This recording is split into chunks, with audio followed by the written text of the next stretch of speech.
हमने आपको एमएलए चुना है कि ब्लॉक से दलाली हटाइए। हमने आज नहीं तो कल कयामत में पूछेंगे ये बात। बल्कि कई जगह इल्जाम लगा के एमएलए साहब को हिस्सा नहीं मिला है। इसी कोटा में जाके ये मालूम करें कि आप कितना किलो दे रहे हैं। 4.5 किलो कोटा वाले क्यों दे रहे हैं, हम आपसे पूछेंगे। आज नहीं तो कल कयामत में पूछेंगे, ये बात सुनिए। और दूसरी बात मौलाना, मैं बता रहा हूँ, आप बैठिए थोड़ा सुनिए मेरी बात। हमने आपको जो एमएलए चुना है कि आप थाना से दलाली हटाइए, आप थाना से दलाली हटाइए। हमने आपको एमएलए चुना है कि ब्लॉक से दलाली हटाइए।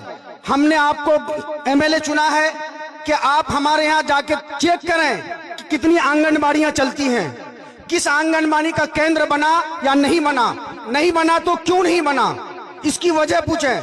और आप कोटा में जाके ये मालूम करें कि आप कितना किलो दे रहे हैं। 4.5 किलो कोटा वाले क्यों दे रहे हैं, हम आपसे पूछेंगे।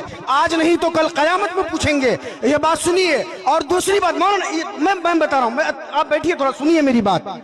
आप उलमा को ये कह रहे थे कि ठीक है उलमा की जो जिम्मेदारी है वो निभा रहे हैं, लेकिन आप थाने में, ब्लॉक में, स्कूल में, कॉलेजों में आप सीसी कैमरा लगवाए हैं।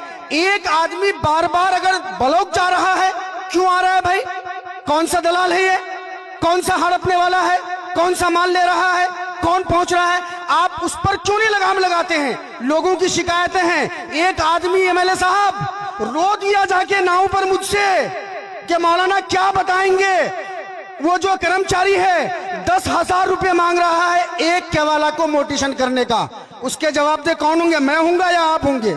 इसलिए एमएलए साहब मैं आपसे कहना चाहूंगा, लोगों का रोना जब देखते हैं तो मैं यही कहने पर, चूंकि हमने आपका सपोर्ट किया है, आज मुझे सुनना पड़ रहा है, इसलिए आप इसका जवाब देंगे। आपने हुफ्फाज़े किराम को नसीहत तो दे दी, ठीक है, अच्छी बात है, आपको भी इल्म होना चाहिए और है और होना भी चाहिए, हर मुसलमान को जानना चाहिए। और महफिल में किसी की हिम्मत नहीं कि कोई टोके कि क्यों टोकने जा रहे हो। मैं मुबारकबाद देता हूं मौलाना नामान साहब को कि मौलाना नामानी साहब, आप जैसे लोग आलिम अगर महफिल में होंगे तो यकीनन है कि आपके नुमाइंदे को भटकने और बहकने से बचा सकते हैं आप। मैं आपसे कह देता हूं कि मैंने हाफिजों को कोई नसीहत नहीं की है। मैंने जो कुछ भी कहा है आका सल्लल्लाहु अलैहि वसल्लम के हदीस के हवाले से कहा है। यहाँ बहुत लोग गवाह होंगे। मैं ब्लॉक में बैठा हूं, हाथ उठाया हूं मुखिया और समिति का कि उठाओ हाथ कि ये जो कोटा का माल आता है ये गरीबों का, यतीमों का, बेवाओं का माल है। अगर इससे हम हिस्सा लेंगे तो मेरे बाल बच्चे भी कल भिखमंगे पैदा होंगे। जाके अभी भी देख लीजिए, खबर में मौजूद है।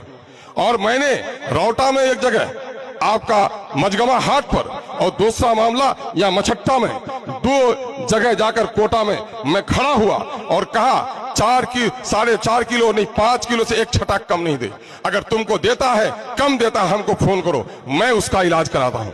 आपको सुनकर हैरत होगी कि 34,000 कार्ड है रौटा में और 52,000 कार्ड है आपका अमोर में। मैंने लिख के दिया यहां से मंत्री तक को कि आधा किलो जो वजन लिया जाता है, जानते हो उसकी कीमत कितनी होगी? 1,000-2,000 होगी ना? नहीं मेरे भाई, 90 लाख रुपया, 80 लाख रुपए एक महीना में सिर्फ आधा किलो चावल की कीमत जा रही है। 90 लाख रुपए एक महीने में।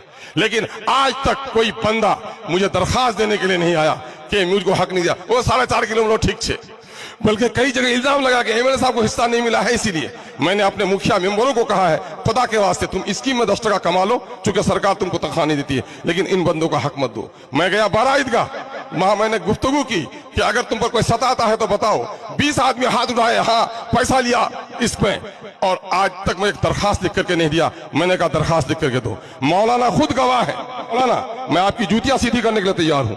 ऐसे जितने भी हो रहे हैं लोगों के लाइए, अगर मैं उसमें नहीं लड़ता हूं, अभी मास्टर साहब यहाँ गवाह है, अभी 10 गुना ज्यादा वो वसूली किया गया है, वसूली की गई है, और मैंने उसके लिए हाउस में क्वेश्चन किया है। यहाँ मुफ्ती साहब गवाह होंगे, कितने केवाला का बगैर रिश्वत के भी पंचायत वो करवाया है। लेकिन जो आदमी अपने बहन का हिस्सा नहीं देकर अपने बहन का हिस्सा समेत बेच लिया है, किसे केवाला कर लिया है, भाई से उसके बहन का हिस्सा भी वो 25,000 टके देके कर रहा है, मेरे पास नहीं आ रहा है। मैं आपको कोई वो नहीं करना चाहता हूं। खुदा के वास्ते आपने महफिल में बात उठाई है, मैं आज ऐलान करता हूं आपसे, इससे पहले भी मैंने बारहा ऐलान किया, ब्लॉक की मीटिंगों में मेरे आओ, कि अगर आपका इस तरह का मामला हुआ है, यह खादिम हार और जीत से नहीं, इस खादिम का है वादा है कि मैं हार जाऊं ये पसंद करूंगा, लेकिन किसी जालिम का साथ नहीं दूंगा। मैंने तो तकरीर में कहा, चोर उचक्को शराबियों मुझे वोट मत देना, मेरे वोट नापाक हो जाएंगे। वो तो इज्जो मंतशा वो तो जिल्लो मंतशा।